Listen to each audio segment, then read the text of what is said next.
Stance change, stance change. Will you change my stance, or will you die?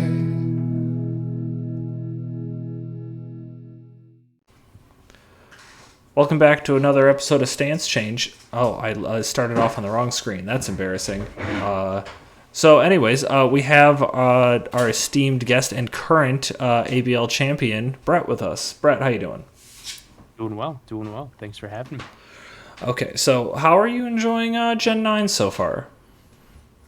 I'm rapidly plummeting down the random battles ladder. So, as good a season as ever. I gotta tell you, I played for about probably an hour, maybe 40 minutes before this. It's been such bad luck today. I'm getting crit, I'm getting froze, I'm getting crucial turn confusions. It's been rough. I feel like this generation in particular, either they haven't figured out how to balance the sets and the teams yet, but I feel like there are more situations where it was like after everything's been revealed, I had no chance. Like it was like, oh, I didn't even have a ground type, and they have a Terra Electric Regieleki, and I don't have an Electric Resist. And So maybe interestingly, I don't know, because we're talking about Ranbats now. I just recently learned the way they decide the levels of the Pokemon on Ranbats. It's based on the win percentage of that Pokemon.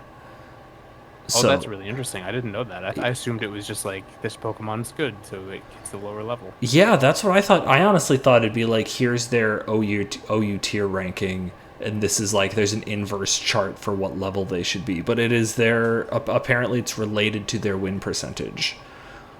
Huh. And I feel like the more you know. Yeah, and I feel like so that's why Moody Scovillain is level 72 or some shit. That Mon needs to go. That set needs to go. Honestly, I know it'd be considerably worse, but give it heavy duty boots, sunny day, flamethrower, grass move, and Terra Blast ground or some shit. Because I'm tired of facing Moody. I'm tired of I just lose. Yeah. I don't think I've ever beaten it because it's Moody Glalie is annoying, but it's a Glalie. Yeah. This thing you can't kill. It's so hard. Yeah, it's if it gets the speed boost on the first turn, or it gets the defense boost on the right side, or in the first two turns because it has protect. Mm-hmm. Yeah, it's so nasty. Also, you know what I've been having a lot of trouble with? Not that that's why anybody's listening to this podcast, but surprisingly, Tropius has been really messing me up sometimes. The freaking Leech Seed, man. Right? Yeah, that Leech Seed Protect is, if you don't have a way to super effectively hit it, it gets to Harvest, it gets to Leech Seed, it does not die. Yeah, because usually my answer to it is maybe I have a Grass type, and then it 4x resists my Grass Stab, and it has Air Slash. And it is Air Slash. It's crazy. I didn't think this would be a problem. Yeah, I haven't run into it a lot, but I have had it a few times, and it has definitely covered my ass on a few occasions. Yeah, so anybody who's a real big fan of Tropius but thought it couldn't work in League format, hey, maybe. Yeah, in League format, it's not a big of an issue, but okay. But I guess since we've circled back to it, do you want to talk about some League Mons? Yes, please. Okay, what do you want to jump into first? All right, first on the docket is Cyclizar. Okay. And Cyclizar, more importantly, is Cyclizar with Shed Tail. Is I think the thing that I keep flip-flopping on whether or not it is too good or it's just the best pivot that we now have available to us. Yeah. Especially after some time with this, because playing OU early on in the generation and then playing OU now, Cyclizar is still a problem when paired with a good high tier setup mon. Mm-hmm. But is it enough to ban it? I don't know, because I do feel like if it's in, it's a platinum tier mon, right? I would agree with that. Assuming it has Shed Tail. It gives me like Tornadus T vibes. 100%. I know it's not as strong, but like the fact that you can just come in, you or Shed Tail out. I mean, I've even seen Shed Tail plus U-turn. Yeah, On which some is of the super games that I've been annoying. playing. Yeah, and plus it's like one of the few mons that gets knockoff. It gets rapid spin. It's just like it even feels like that whole. Oh, and I mean, most of the time it's running Draco too, so it's like Yep. giving that Hurricane knockoff defog U-turn Tornadus T that is very good. Honestly, I feel like so okay, I want to tackle the issue of Shed Tail first and foremost. Cuz I feel really conflicted about how to deal with this because I don't think cuz there's only two Pokemon that get Shed Tail, right? Correct. Yep. Orthworm and this. Yeah. Now, Orthworm, because I saw someone just like, oh, both of the Pokemon that get Shed Tail have recovery. Earth Eater's good, but it's like it's not reliable in any way. No, I think Orthworm is a good defensive mon, but like Yeah. What's it? 85 attack. Yeah. Yeah, but Orthworm with Shed Tail is not a problem in any way. I think it's a cool niche for it to have. Cyclozar with Shed Tail is borderline busted. So honestly, I feel like we're doing a disservice to Orthworm to ban Shed Tail, but I don't want to do I'm banning Shed Tail on Cyclozar because I feel like that opens a weird precedent that I don't want. Yeah, I agree. I think with Cyclozar, for it to be a real problem, it needs to be like Cyclozar on its own is middling. The fact Yeah. that it can set up a potentially like high tier, I'm thinking like a Dragon Dancer or like a Haxorus or a Dragonite, which is what's destroying OU right now. Yeah. Stuff like that where but on its own it's probably fine. Together paired with something like that, it's a little scary. Yeah, honestly, like, we had been talking before everything about, like, maybe doing some sort of A/B testing, like, maybe Cyclozar's in, maybe Cyclozar's out, and we find out the next season, so we have something to compare to, but, that doesn't work so much for Pokemon, now that I'm thinking about it. Yeah. Because it doesn't change, because in this, the meta doesn't really change that much around it.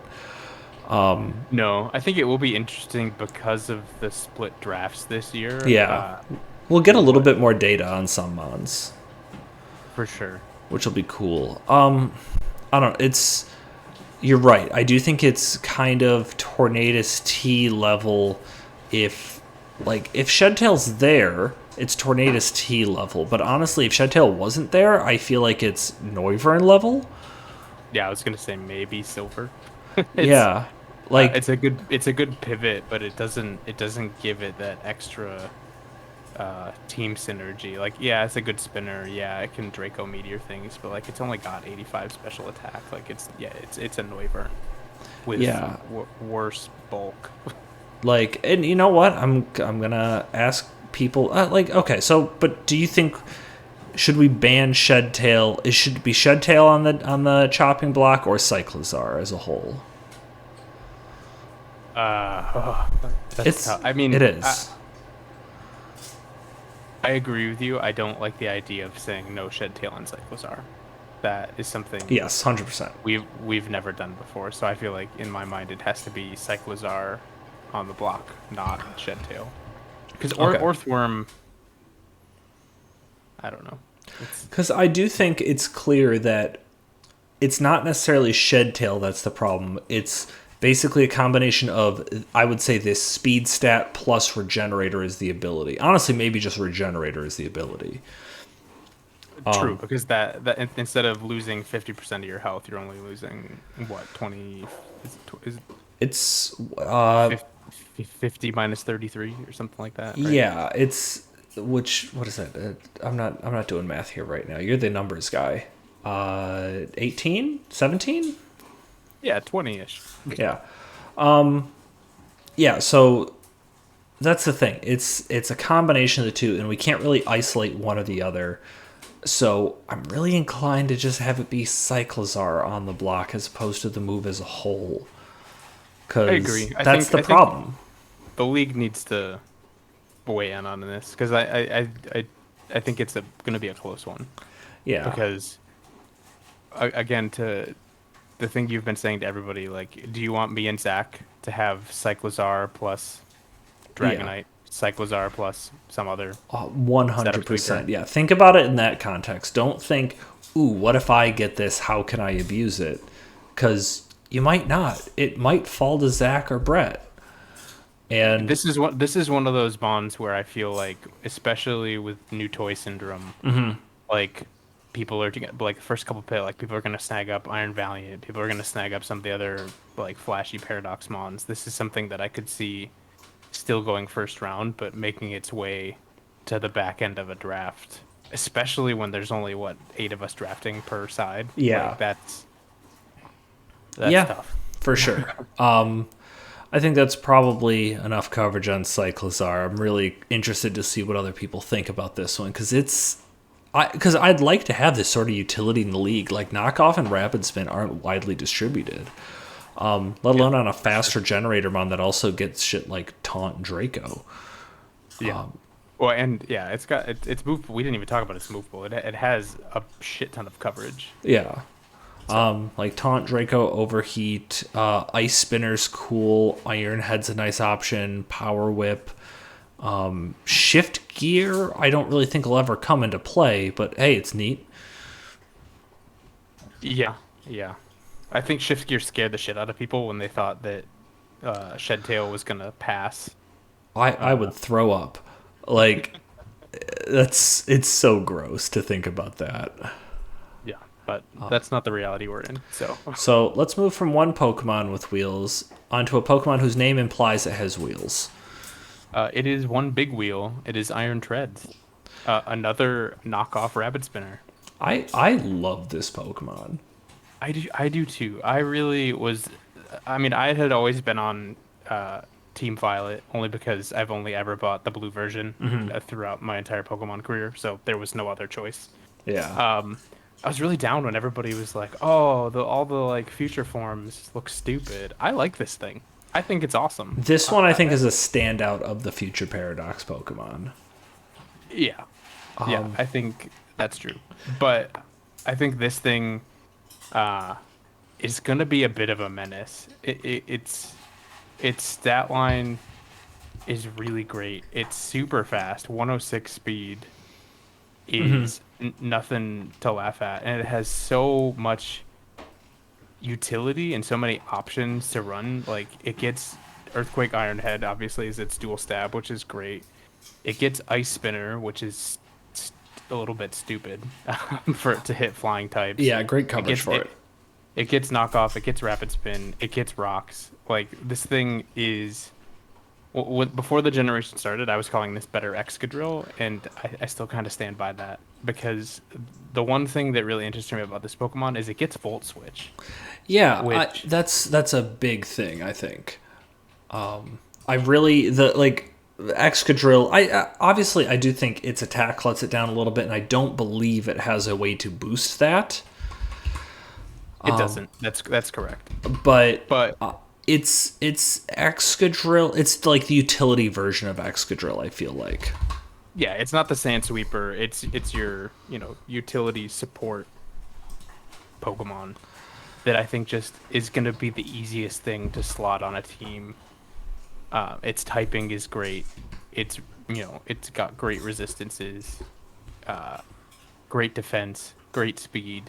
Like, this thing, I feel like you're going to be able to run defensively, and it's a defensive bond with 106 speed. Hold on, am I stupid? Do I not know how to spell Quark Drive? Is it not in... How come I can't find it in the builder here? I don't know. Okay, well... I'm on Smogon, not on the builder, so... I'm on the team builder, and I just cannot find... Oh, no, because the items booster energy. Well, I'm dumb. Okay, I was typing Quark Drive in the item spot. Okay. That's not going to work. Quark Drive is the ability, yeah. Yes, okay. Yeah, and that's... Yeah, that's another thing with it. Like, it's if you build this, Jolly with max attack, max special attack, or max attack, max speed. You get the speed boost out of a booster energy, electric terrain, although I feel like that's harder because the one setter of electric terrain's not great. It's just Pincurchin, which I don't think anybody. Yeah, I think all of the Paradox Pokemon do get electric terrain, so it could theoretically self-set, but you're gonna run booster energy if you're gonna run that offensive set. I feel like.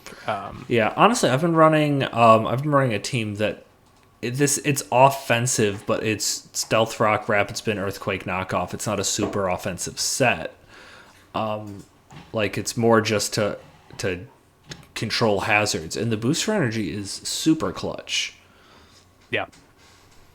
And it's like this is a great speed tier where you can reliably get the speed boost, and if you do need to make it offensive, I think you have the coverage to make shit happen.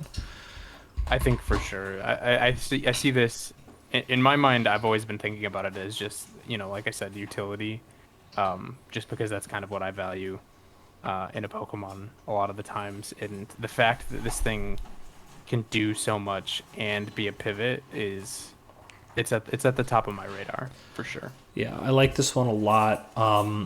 Also, I haven't seen anybody running Heavy Slam. Is this thing heavy? Like, does it get Heavy Slam? It does. It does. I'm just surprised that, like, I haven't seen that because it feels like it should be heavy. I mean, it's only 529 pounds. So I feel like I'm not gonna pretend like I have any idea as to how the Heavy Slam calc works. So the Heavy Slam calc unfortunately works. It's your weight compared to opponents. So it's a little bit unreliable, but I mean, in League, maybe you can get a stronger, like you'll know what your matchup is. Maybe you can get a stronger stab move off. Yeah, that is true. Because like I'm looking at the calc real quick. Like Iron Head, I'm looking at a Iron Treads versus a Hatterene. Iron Head does 68 max, whereas Heavy Slam has a chance to OHKO. So yeah, so definitely something to consider. Definitely some value there. Yeah, and also like you said before, gets Rapid Spin. It's not a super well distributed move, and also with the abundance of hazards, which I guess we can talk about now. We touched on it before. It's definitely foreshadowing to my next mon. Yeah, so. Which I guess we'll jump into right now. Yeah, so the last one I want to talk about is Glamora, which is the queen of hazards, in my opinion. And the design is great. When I can't remember what Logan called it, but he was like, "Oh, it's a rocket." Like what? Yeah, let me find an animated Glamora thing here to put on screen because it is like it's really cool. Yeah, I guess the first time I saw this thing was in the cave on the way to the psychic gym in game, and it's really cool. Yeah, because it's like sitting on. It's cool. Go look it up, or if Jeremy pulls it up. I'll get it on screen sooner or later. I'm glad they're starting to put some more animated sprites on Showdown too, because I was getting bored. Yeah, I didn't realize like the ones that I just recently saw and noticed were like Espeon and Umbreon's sprites are available and different. Which is cool. Yeah, that is a interesting thing because I did notice Espeon's was different. I haven't seen a new Umbreon one. Dudunsparce and Oinkologne I've just saw are new today. But I haven't been able to find an animated one, but here's like the Pokedex page for Glamora. You can see this little flower shape. It's very cool. Honestly, the sprite that it has on Showdown does not do this Pokemon justice. It's really cool. For sure. And like I said, this thing is the king of hazard setting because of its durability, toxic debris. Like you touch this thing, and congratulations, you've now just put up toxic spikes for me. Which is a little bit insane. I do want to point out something I said in our like new Mon reviews things, new Mon's review thing. There we go. I said if you rapid spin, then toxic debris gets set up, but toxic debris procs before the rapid spin clearing mechanic.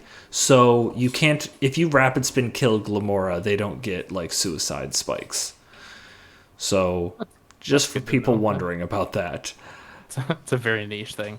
Yeah, but back to the whole hazard thing. I think hazard clearing is going to be crucial this season. Yeah. Because, like you said, a lot of Pokemon that didn't used to get hazards now get access to hazards. Like most ground types now get spikes if they didn't get it before. The big ones that come to mind are Quagsire, which is insane. That thing getting rocks and spikes, just hand that thing more utility, why don't you? And the slug. Gastrodon. There we go, Gastrodon. And then also Garchomp. Garchomp gets spikes. Hydreigon gets rocks for some goddamn reason. Super weird. Let's see. I'd say those are the only new Pokemon that like very notably get spikes. Yeah. Or sorry, old Pokemon that notably get spikes. Some of the new Pokemon are also notable and get spikes, but let's not talk about them. I think just the distribution has gone up in my mind of like you're no longer needing to search for a dedicated rocker or a dedicated hazard setter. It's just kind of if you grabbed a ground type, you're probably set, which it was usually the case before, but I think myself included, I grabbed Gastrodon once thinking, oh good, I can have rocks, and then rip. Yeah, I've been doing some like, like I'm just going to start making a list of Pokemon I'm interested in. Way easier to find rockers now than it was before. For sure. And I think with Glamora specifically, the fact that you don't even need to run Toxic Spikes, because if you get hit by a physical move, you're just going to put them up. 100%.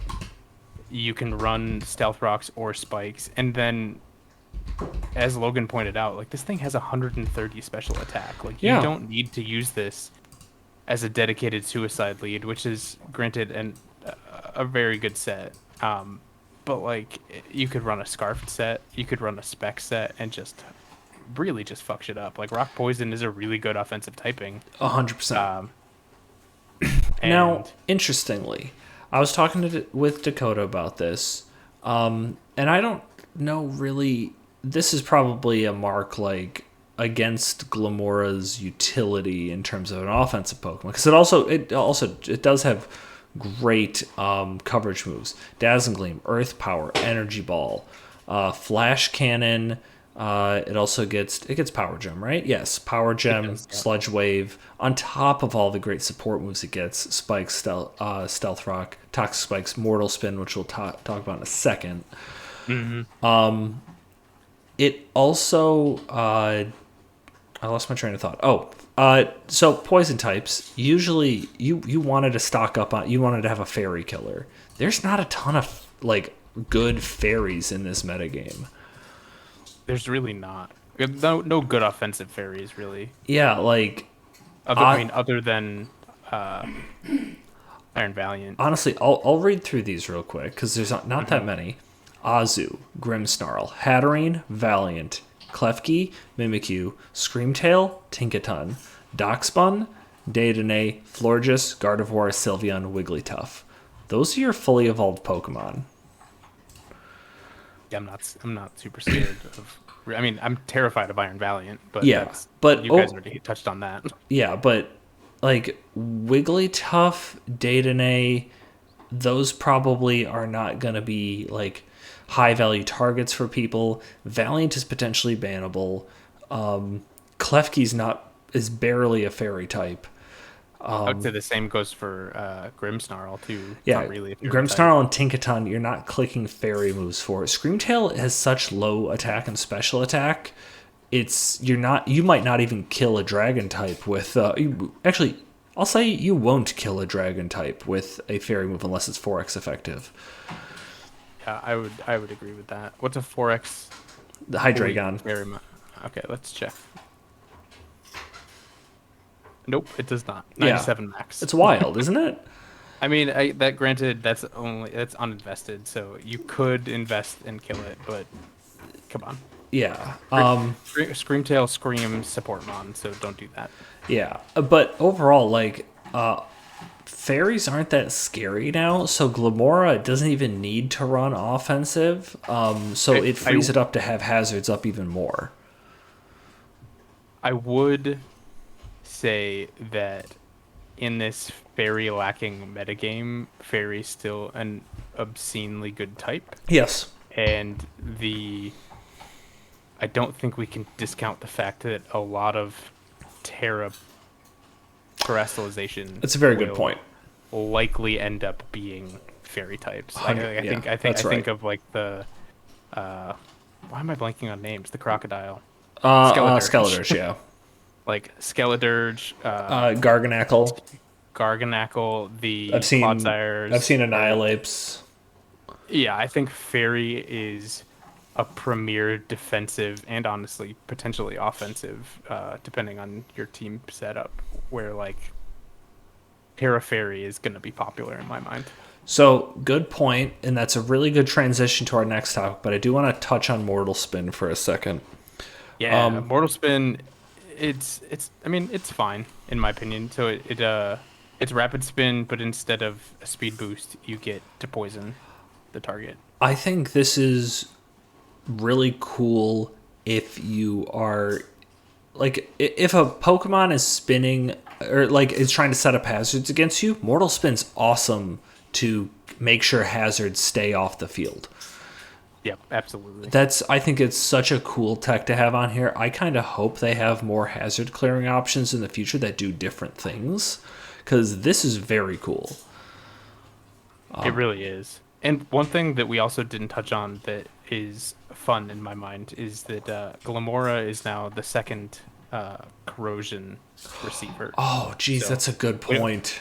We didn't even talk about that, but because I don't think it does what Salazzle does because it's so slow. But yeah, but it can't really be discounted the fact that you could technically poison a steel type or a poison type with this mon. I think there's a very good chance that this interaction happens.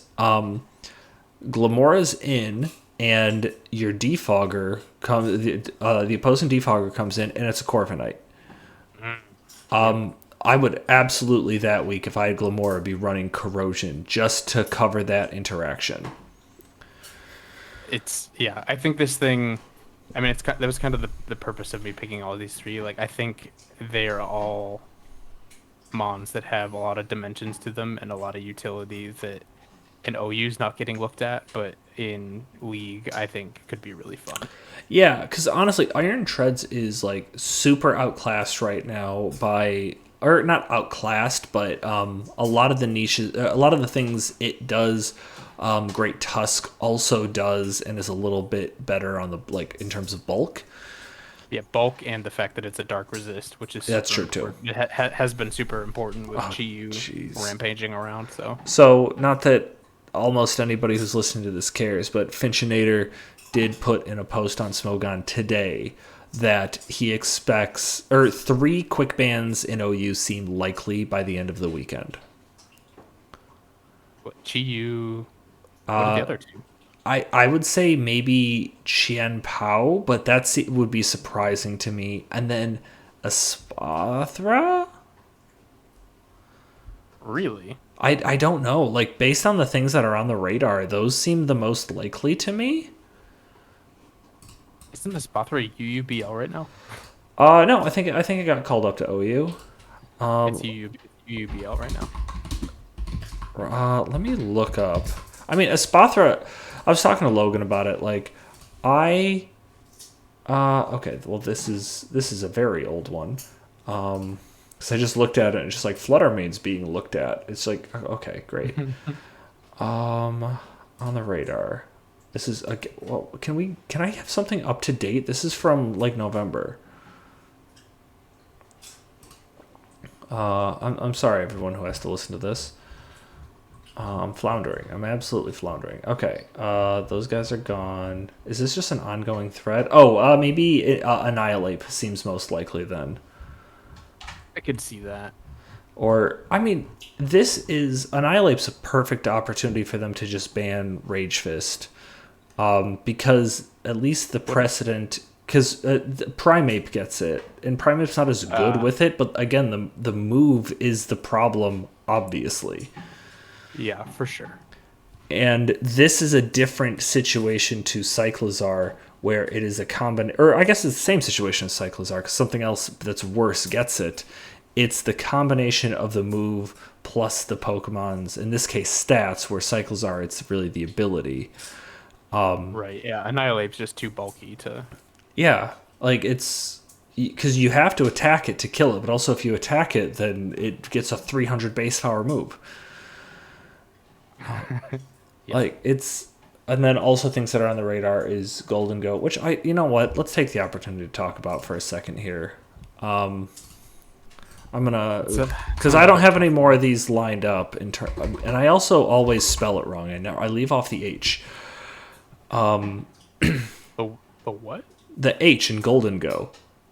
It's GHO, like ghoul. And I was like, I don't... Anyways. Yeah, anyways. Okay, so Golden Go. Even though apparently that's the way it's pronounced, I really like Goldengo better, but not the point. Didn't even hear the difference. Goldengo, Golden Go.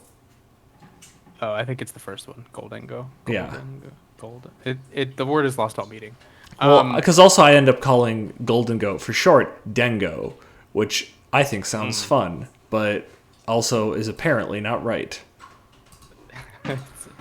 Sounds vaguely racist. Okay. Moving on. Moving on quickly. Okay, yeah, we'll just cover this very briefly because, well, or we can take our time. This is the last one of these I'm recording, likely. So, we talked about it in the new Mons video. This just good as gold in combination with the typing, blocks all clearing. I feel like that is such like a special niche that is filled, and it's only by this Pokemon. I almost feel like it's bannable just based on the scarcity of the niche. I don't know if I agree with that. I agree with that. I think it's probably bannable. I don't agree with it. It's just good as gold. I think it's the fact that it's good as gold. Plus, it's like Steel Ghost is such a good offensive typing. Yeah, it is. So, I mean, we've seen this on H/. Deblade is a NFE mon that is honestly very, very good, solely based off the typing. Yeah, I think for me, it's the fact that good as gold is amazing. Mm-hmm. Its typing is amazing. Make It Rain is amazing. Oh, I need to touch on Make It Rain. So, those of you who followed Central Leaks, he leaked at one point that Make It Rain had been nerfed to its current form. This is the nerfed version? This is the nerfed version. Yeah. What the fuck was the unnerfed version? I would have to imagine that they added the special attack drop. And that's what was the... And they were like, one stage is fine. Yeah. We'll set a new precedent for 120 base power special moves. Yeah, don't worry, guys. We fixed it. Now the drawback is one stage down. Yeah, and for those of you who haven't done the math, Make It Rains in a row is the same strength as is stronger than 3 flash cannons in a row, despite the drops. Yeah, that's gross. And 133 special attack. And then also, for fun, it gets recover. And like, nasty plot. And nasty. Yeah, I mean... I don't know. Yeah, I think it's one of those things where, like, I'm inclined to say, let's not ban it for the sole reason of I want it. So, I honestly... Do what you will with that information. I honestly think it would be players of the ABL. Yeah, it would be so important to so many teams, just because of its ability to block all keep up all hazards at all times, and then also its offensive presence is so enormous. Plus, you can't phase it, you can't taunt it, you can't status it. It's hard to status it. Also, because of in OU specifically, the item Covert Cloak has become very common on it. So you can't even like discharge para it or something, and it's there because of Garganacl. Does it block Nuzzle? It does block Nuzzle.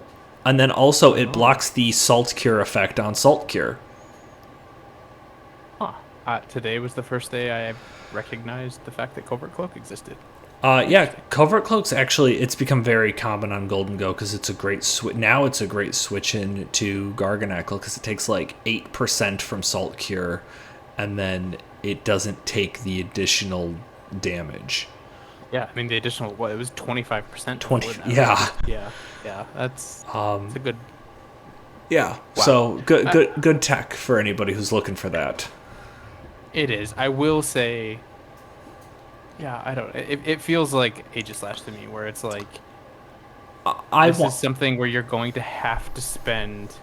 You're gonna have to prepare with a top tier mon, otherwise you're just gonna get overwhelmed. Yeah, and some teams like as typically constructed just aren't going to have a way to deal with Golden Go. It's got such good offenses. I think we talked about it when because this honestly has the same coverage that we were worried about on Aegislash, because we're just like, oh man, what covers Steel plus Ghost? All the things that do are also weak to fighting moves. This gets Focus Blast, Shadow Ball, Make It Rain, and Nasty Plot, and Recover, and does all the other great things we talked about. And Gleam, it gets T-Wave, it gets Trick. This thing currently has 4 sets on Smogon. and that's insane. Yeah. It's crazy to consider that we're this early in the metagame and it has so many viable sets. Like, I've run into all of these on the ladder, and they're all extremely good. Actually, the Thunderwave Hex one, I really haven't seen Thunderwave plus Hex much, but maybe that's emerging gameplay. It might be, because that's the only one with Covert Cloak is the recommendations. This might be a newer development, but still, I mean, it's very good. So we probably about 10 minutes ago at this point, we had a really good transition to talk about terrestrialization. Correct. But now we're just going to hard transition back to it. So let's do it raw. Yeah, terrestrialization. What is your take on it? I'm very excited to use it. I think, as everybody has said, it would be an enormous disservice to just outright ban it. So that's not where I'm leaning at the moment. I'm honestly leaning towards this first season being the wild, wild west of Terra. Yeah. Not because I think that's the healthiest, but I think that's the only way for us to see how scary or not scary it's actually going to be. Like we were talking about before we started recording, I think the thing that worries me the most is it's the ultimate band-aid to a bad draft, which I think is a good thing, but at the same time it leads to so much uncertainty when planning. Like similar to like when we touched on the whole there's a lack of fairy types. Yeah. Don't even bother drafting a fairy type. If you have Garganackle or Garganachi or whatever you want to call it, like, and you want to say that's my Terra Fairy Pokemon and I'm going to use this thing as an amazing defensive fairy type, that's, I think, an exceptionally viable option for a team. It really is. I have to tell you, I've been using a team on in OU right now that usually my way of dealing with both, interestingly, both Dondozo and Garganackle has been Choice Specs, Terra Dragon, Dragapult. And if they Terra into a fairy, I'm ruined. I just quit the battle at that point because I can't kill them. And I think that is a perfect segue into my fear about it, is that I think because it's such a wild card when you're planning, that I'm worried that it's going to add too many mind games to not only prep, but just to gameplay. Yeah. So where, like, you with a terrestrialization, you can realistically, I think, mold any top tier Pokemon into a pretty crazy threat to somebody that has holes in their team. Yeah, I feel like part of Draft League format is here. I have limited options, but so does my opponent. How can I maximize my advantage against their limited options? And I feel like terrestrialization opens up so many options on both sides. It's like it's the same issue I had with Mew, and it's the same thing that makes Silvally with its middling stats somewhat viable, is that how do you plan for Mew? You just don't. You just like kind of hope they bring a bad set versus your team. How do you plan it versus Silvally? You don't. You just deal with what's there. Yeah. You And have I to. think even at the like worst level, like just thinking about like 4x resist mon or 4x weak mons like a Scizor or an Abomasnow, which is a terrible example, but like Yeah. previously or in the past season or two when hidden power was gone, you no longer had to worry about, oh, this defensive grass type like can't touch my Scizor Yeah. and it's not going to randomly hit me with an HP fire. Now, even with this, like, forget about, transforming a mon. Like, everything can now have fire coverage again, and everything can now have whatever coverage it wants to be that surprise kill, which is a huge momentum shift in a Yeah. game. I'm just thinking about like a situation where Carbink's not in the game, right? I feel like I faced one. I feel like I faced one in. Hold on, let's see. Uh, Oh, maybe it is. It's in Natdex. okay. Let's see. Maybe there, because there was a specific situation. Is there an ice rock type right now? I'm pretty sure there is. Aurora? No. Oh no, that's Avalug Hisuian. Okay. Anyways, but like, think about the fact that like there could be a Aurorus in versus a. And granted, it's not in the game, but if there was an Aurorus in versus a Scizor, that's an easy Scizor bullet punch, pick up a KO. But it can just terrestrialize into a fire type and hit it with Terra Blast, and now you've lost your Scizor. And how was he supposed to know that that was even an option? And to have to U-turn against an Aurorus thinking maybe it'll Terra Blast, and then like having to switch a fire resist, like either another fire type or a water type in on an Aurorus, is an insane prospect to have to force somebody to consider. For sure. Yeah, I mean that is a perfect example of the counterpoint against it. I think it's really cool and really exciting in terms of the fun things that we could do, but I think it could be the biggest buzzkill to playing the actual game each week when your top tier threat just got demolished by a surprise terrestrialization, which I think if we do allow it, you are going to have to play those mind games and plan for it until somebody else terras, but it's going to be a wild time. Yeah, if like part of it makes me think like, because again we talked about this before, I'm always excited when somebody else terras because it's like, okay, there's a variable taken out of play. Now I know everything's type. I know what I need to hit. I can like predict appropriately. But at the same time, like part of me wants to Terra to force out somebody's Terra just so that way it's like, okay, good. All of our cards are on the table. Now we can play straight. Yeah, for sure. Because then the surprise aspect, which is something that I think the loss of hidden power has made us all forget and lull us into a false sense of security where you can just go check their moveset and like, oh, they don't have, this coverage type. Great. I don't have to worry about this Pokemon dying. Yeah, I'm very much in favor of the restricted options, but I do think that if we decide one way or another this season, maybe on the next season, and maybe this is something that if we do an upper and a lower league, we can experiment with. Because I'd like to do some testing, like some A/B testing. Because if we learn to live with Terra, that's one thing. But also there could be a situation where it's like, oh, Terra Captains is a lot more of a fun metagame that takes a little bit of the pressure off. Yeah, and I think in terms of my preference for restricted formats, I think Terra Captains is maybe the best of the bad options in my mind. I think in an ideal world, we would do your proposal where you set your terror types for your entire team each week, Yeah. but like that's so burdensome.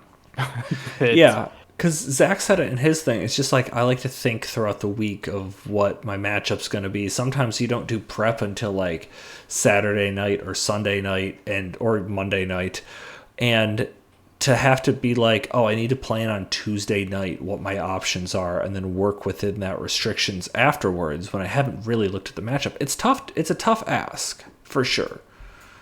it is, but on the flip side of that, like we would have to do that because the person preparing for that needs to also have time to be like, okay, like here's what my opponent's terror types are. What do I need to be worried? What matchups do I need to, think this through? I think there's a theoretical fourth option that I don't because the setting your terror types at transaction time is an attempt to like it's the draft league equivalent of you can see the terror types before the battle, which was Smogon's proposed restriction, which didn't get enough traction.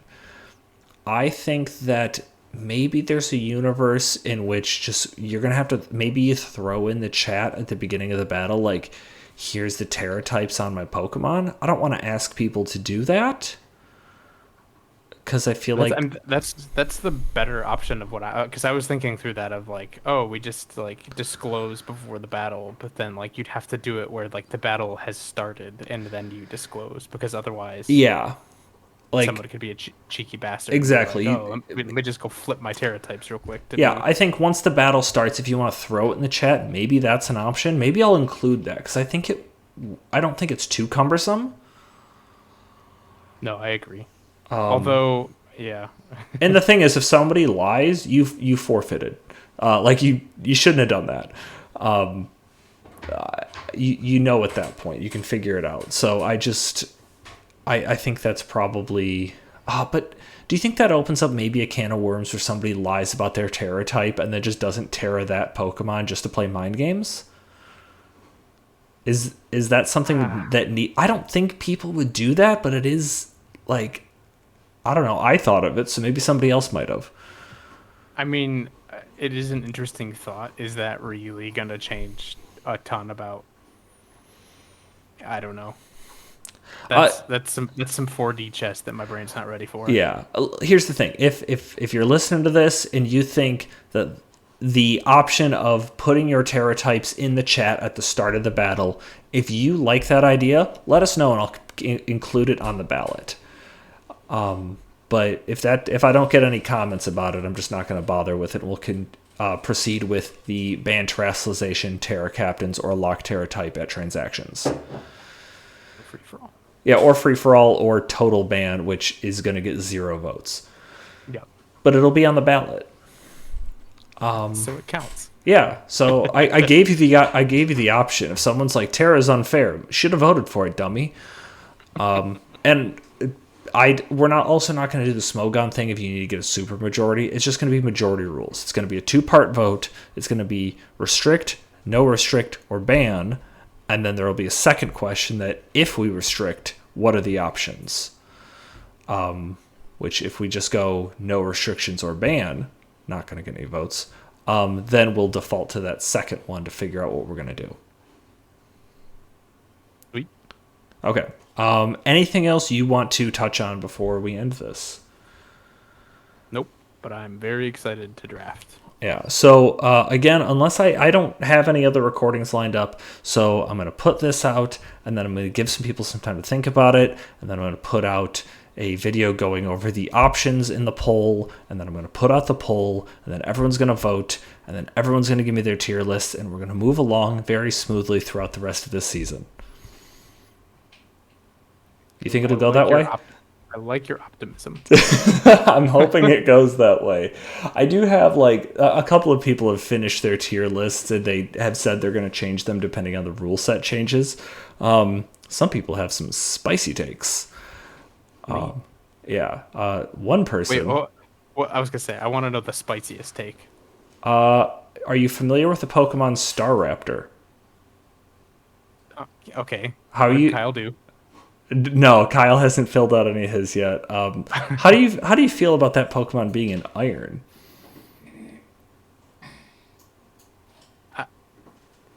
Star Raptor. It's a spicy take. I told you.